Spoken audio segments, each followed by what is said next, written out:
Vote, নির্বাচন, রাজনীতি কর্মসূচি, মানুষের সঙ্গে দেখা, কথা বলা, অভাব অভিযোগ শোনা, তাদের কি কি অসুবিধা, বিভিন্ন রকম চলছে প্রচার।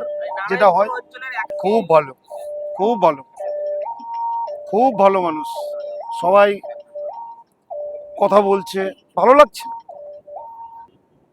এটা এখন বলা সম্ভব যে আমি আশা পেয়েছি?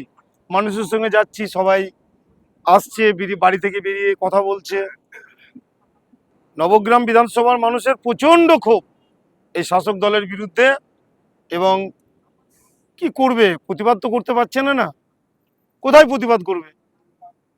যে বাংলায় নির্বাচন হয় না, পঞ্চায়েত, আমরা খুব ভালোভাবে জানি। কারণ একটা এলাকায় একটা বুথ লেভেলে ডেভেলপমেন্ট হয় একটা মেম্বার, পৌর এলাকায় হয় একটা কাউন্সিলর। কারণ আমি কাউন্সিলর, আমি জানি।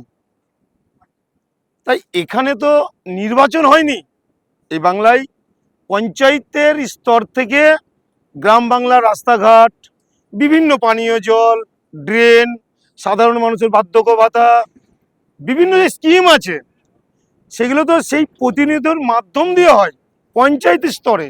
তাহলে যে বাংলায় পঞ্চায়েত নির্বাচন হয় না, তাহলে সে বাংলায় কি উন্নয়নের সঠিকভাবে হবে এই আশা কি করা যায়? করা যায় না। তাই আমরা সেগুলো এখন গ্রামে গ্রামে গিয়ে পঞ্চায়েত লেভেলে কি হারে দুর্নীতি হয়েছে সেটা না দেখলে আপনাদেরকে বোঝাতে পারবো না। আর যে এলাকায় ঘটেছে, গ্রাম বাংলার মানুষ বসবাস করছে, আগে মাটি ছিল, সরকারের তো জমিদারি বিক্রি করে গ্রামে ঢালাই করে দেয়নি, তাদের প্রাপ্য অধিকার। সরকার আসা মানে সেই সরকারের কাছে এই বাংলার প্রতিটা মানুষের অধিকার যে তাদের এলাকা ডেভেলপমেন্ট করে, এবং সরকারের বাধ্যত্ব। তাহলে কোন কোন মাধ্যমে হবে এলাকা ডেভেলপমেন্ট? পঞ্চায়েত স্তর।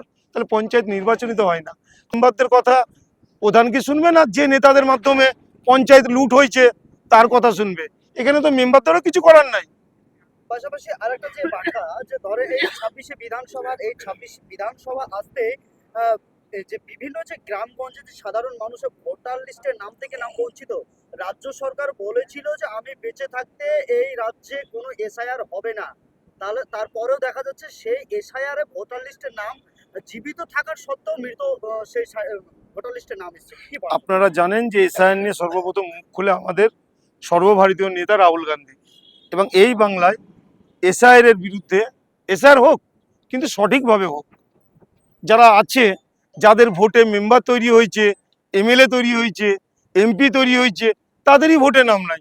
দেখুন, বিজেপি এবং টিএমসি পরিকল্পিতভাবে এই বাংলায় সব থেকে বেশি নাম বাদ গেছে মুসলিম সমাজের। হিন্দু সমাজের কাদের গেছে? সিভিল কাস্ট, এসসি এসটিদের। ভালো লোকের গেছেন না। তাহলে এই বাংলার মমতা ব্যানার্জির সরকার বলছে আমি নাকি এসসি এসটিদের মাসিয়া, আবার বলছে মুসলমানদের মাসিয়া। বিজেপি আবার গিয়ে বলছে তোমরা হিন্দুরা এক হও, ভোট বিজেপিতে দাও। দেখুন, এই দুটো ফুল না, মারাত্মক খেলা খেলছে এই বাংলায়। তাহলে 65 নম্বর বিধানসভায় কি তাহলে তৃণমূলের পায়ের তলার মাটি সরতে চলেছে? শুধু 65 নম্বর বিধানসভায় টিএমসি, আমি বলছি আপনাকে দায়িত্ব নিয়ে, এজেন্ট দিতে পারবে কিনা? হ্যাঁ, পয়সা আছে, চমকিয়ে ধমকিয়ে হয়তো বসাতে পারে, কিন্তু মানুষের মন থেকে একদম 18 থেকে 80, আপনাকে দায়িত্ব নিয়ে বলছি, এই নবগ্রাম বিধানসভার মানুষ মানে ঘৃণার চোখে দেখছে এই জোড়া ফুল এবং পদ্ম ফুলকে। ছিল তো, হয়তো নেতা বসে আছে, ও তো আগে থেকেই তৃণমূল, এখন নতুন করে তৃণমূল। এই নবগ্রামে আপনার মনে হয় এই নবগ্রামের মানুষ ধর্মনিরপেক্ষ মানুষ, এই নবগ্রামের মানুষ সুবুদ্ধি সম্পন্ন মানুষ এই চোরের দলে যাবে?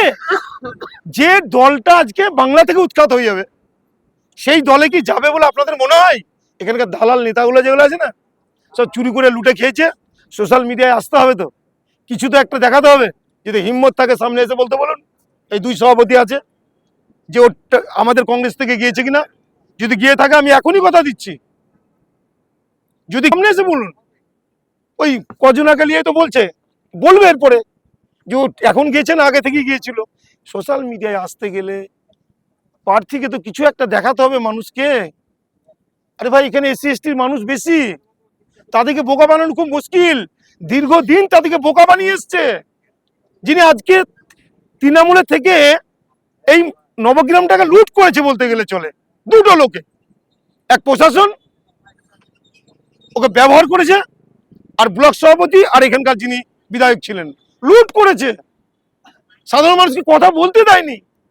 SC ST civil caste civil টাইপের মানুষ এই নবগ্রাম বিধানসভায় প্রায় 35,000-এর কাছাকাছি ভোটার আছে, তাদেরকে বোকা বানিয়ে রাখে, পুলিশের ভয় দেখিয়ে রাখে।